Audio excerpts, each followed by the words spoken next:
guys, it's your boy Anomaly from Sweden, and I'm sitting here with my mojito. And today we are doing the 2023 full inventory showcase. I tend to do showcase videos like these at the end of every year. For some reason though, I forgot the 2022 version, so this is kind of both of those combined into one. And I will admit, this year's inventory showcase is by far the craziest one ever so far. And of course, before we get into the showcase, I want to thank today's sponsor, which is Skins Monkey, who've helped pay for some of these skins. They're one of the best and easy to use trading sites for CSGO, and it's perfect for switching up your inventory to play with new skins, especially now for CS2. And by clicking the link in the description or using code Anomaly, you get a deposit bonus of up to 35%, which is insane. And if you're making your first trade, you can also put code Anomaly and you get up to $5 for free. Plus, they've got many nice extras like freebies for free skins and free balance and 24/7 support. So if you want to try them out, then please do so from the link in the description. And thank you once again, Skins Monkey, for sponsoring this video.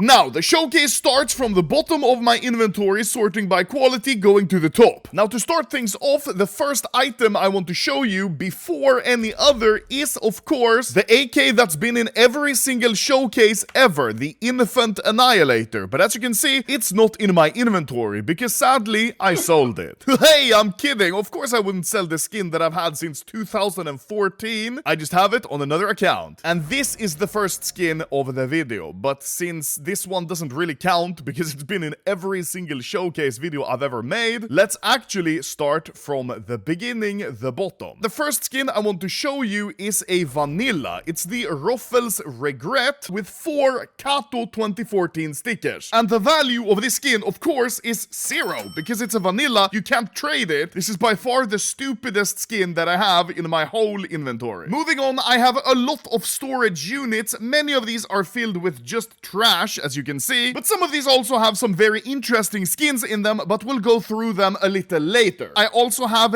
these. These are all cobblestone souvenir packages. I think I have like 10 or 12 in total. These are basically investments, kind of, because the Dragon Lore is the most hyped skin in CS, or at least one of them, and surely in CS2, Valve are not going to re-add the Dragon Lore. Most probably, if they add Cobalt, they're going to have another collection. Hopefully they don't re-add the Dragon Lore, because then I am fucked. Next, some random play skins. The only one here that I want to show you guys is my 5/7 Kami, and as you can see, it is favorited by me. There's only one Kami pattern that is worth a favorite.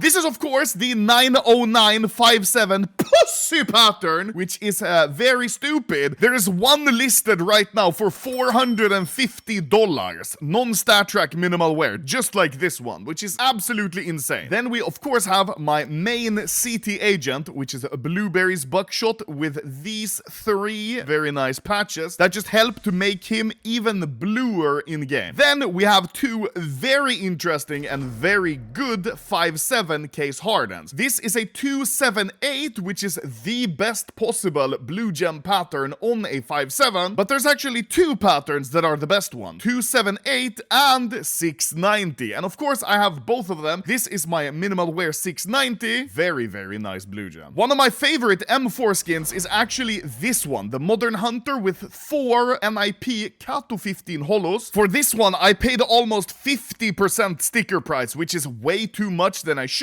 I think it was around $380 total, but I don't care. I saw this one and I really wanted it because the Modern Hunter, being a float-capped old skin from the Militia collection, is one of my favorites. And that's why I'm definitely never going to sell it. In the same collection, we have the Scar 20 Splash Jam. There only exists like 51 or so of this in factory new, which makes it really rare, and I saw this one listed and it has a crown, so of course I had to buy it. This is one of my personal favorite skins in my entire inventory. Moving up, we have a bunch of random skins and a whole lot of case hardens, but there's only 2 out of these case hardens that I want to show you. The first one being this one. It's a recent pickup of mine. It's not a special pattern or anything, but it has a Titan holo on the wood, which I really like, and it fits very well. The problem is, in CS2, as you can see, they've cut the sticker on wood in half. Next one, of course, is the one and only AKK's hardened 661 minimal wear. This is by far the most expensive skin that I have in my inventory. It's price checked at around $60,000 right now, and I doubt many more of these are ever going to be opened or traded up to, which is why I'm glad I got this one from the guy who traded up to it with a 1 in like 20,000 chance, which is an insane story, and I've made a full video about it. Definitely one of the coolest skins that I've ever had. Moving on, we have even more case hardens, but none of them are very notable. One skin that is notable, however, is this one, the USP Orion with the 4 Fnatic holos. I showed this one in my last showcase video, and I'm never going to get rid of it because it was a gift from Yuvan. This is my play USP, and I'm probably never going to get rid of it. Moving up to the reds, you can see we have some gold stickers here. None of them are very cool, except for the Skadoodle, because I opened this one myself, and it's listed on the Steam market for 1,300 euro. So it is a very expensive sticker. Also, look at the double O's. It's got titties.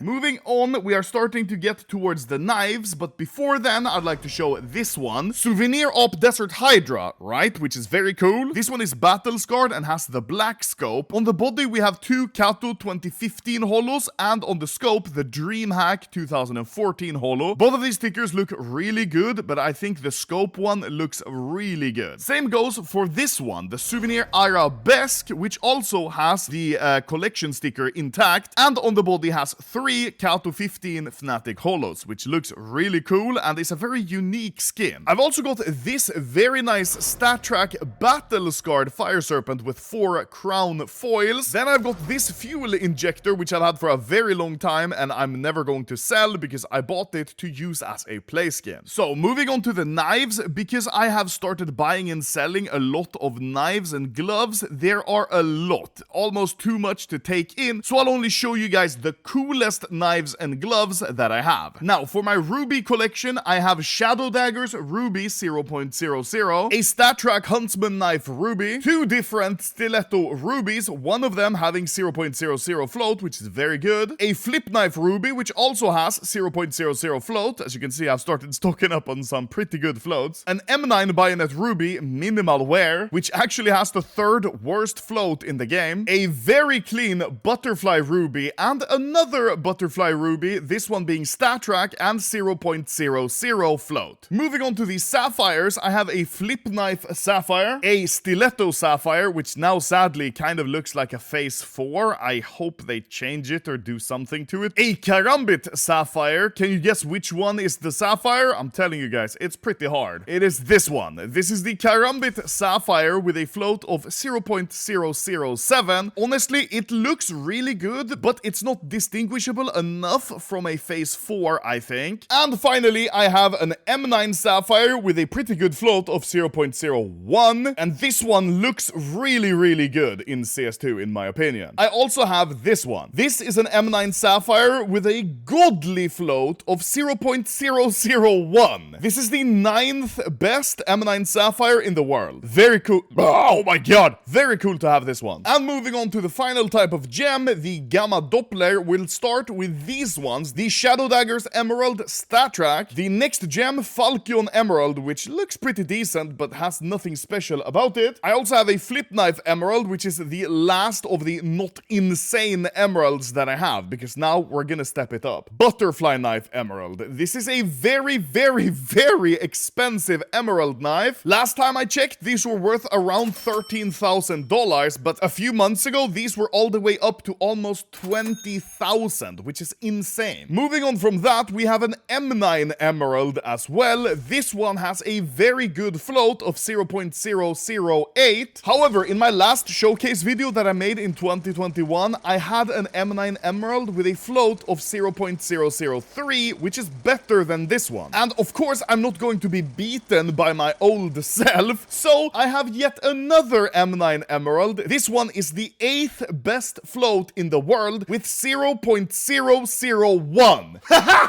Take that, old Anomaly! But this is still not the most insane emerald that I have. No, that belongs to my Karambit Emerald 0.000 2. This Karambit Emerald is the second best in the game. I actually sold it to a guy, and then he sold it back to me for profit, so he basically just played me, but that's fine. Now, once again, I have one of the Holy Grail knives. Very cool. And on top of my inventory here, I have one of my favorite M4s. This is a StatTrak Bullet Rain Factory New, which is already pretty rare, and it also has 3 Vox 2015 holos and an iBuy Power holo in the best position. A very insane M4, and it's price checked around $5,000, and most of that value, obviously, is from the iBuy Power. Now, when it comes to gloves, there's actually quite a lot, but there's only a few of these that I really use and that are notable. Vice Gloves Minimal Wear 0.08 are some of the ones I use a lot. These 0.070 Superconductor Minimal Wear are actually the world's best, and as you can see, they're 100%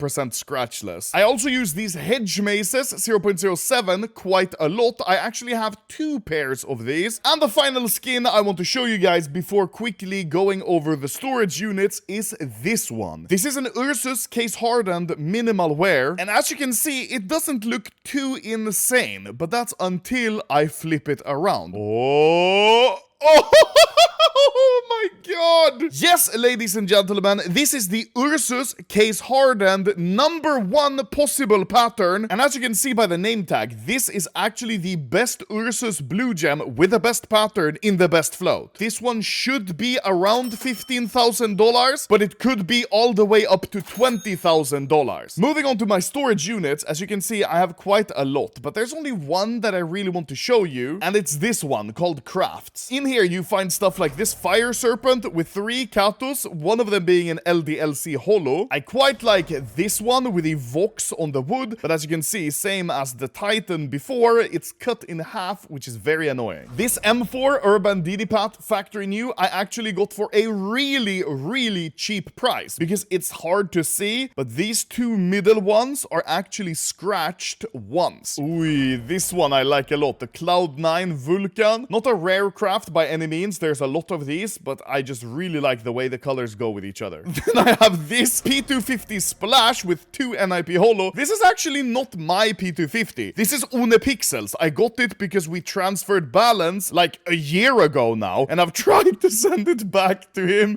but he's always too busy or doesn't see my messages. So yeah, I mean, I guess this is just my hostage now. Then we have this AK Redline with a Hellraisers, a pretty cool one that I've had for a very long time. I think that about sums up my inventory showcase for 2023. And as I said, it's by far the craziest one, even though in my last showcase I had the Souvenir Dragon Lore. In this video, having the case hardened 661 minimal wear and the world's best Ursus is just insane, along with all of those low float gems that I've now got. I think this year's showcase definitely takes the cake. So thank you guys for watching this video. Now I'm going to go explain to my bank and my parents why I've taken out a 8th mortgage on their house, just so I can have some nice pixels in a video game. Yeah, right?